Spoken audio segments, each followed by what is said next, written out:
Yan nga guys, for today's video, nakikita niyo yung sunset. O diba, sunset is real finally.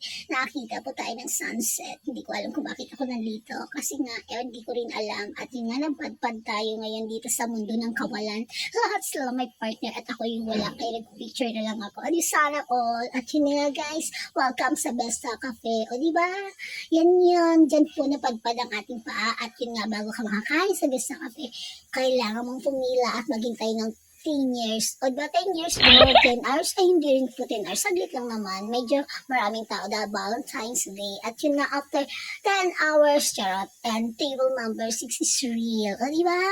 At yun nga, ang ganda talaga ng view. Kaya pala maraming pupunta dito. Ngayong Valentine's Day, ang ganda po talaga ng view, guys. O diba? Nakikita niyo po ba yan? O diba? Nakikita niyo. Tanaw niyo yung city lights. Tanaw niyo ang buong Maynila, charot. At yun nga, thank you so much, Besta Cafe, sa inyong pa-flower. Ayan, di ba? Ballpen po yan ng flower. O sana all, may pabigay na bulaklak. At yun nga, dahil matagal kami naghintay, syempre nag-order muna kami ng drinks para mapawi ang aming uhaw. O di ba? At yun nga, ready to serve ng aming food. Thank you. Craving satisfied. Hindi kami kaya nag-order ng maraming food dahil diet po kami.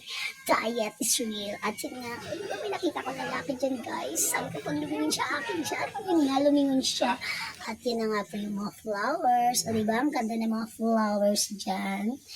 Ayan na siya, guys. Wala akong taga-picture kaya wala akong picture dyan. Diba? Next time, i-reveal ko sa inyo kung sino yung aking kasama.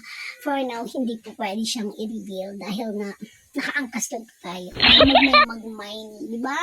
Ay, ganda talaga ng view. Kaya, next time, pumunta po kayo dyan. Kung may time kayo, dahil sulit po talaga. Mai-enjoy niyo yung view habang kumakain kayo. Diba? At yun nga, guys. So, diba? Ang daming tao. Thank you so much, Besta Cafe. See you around.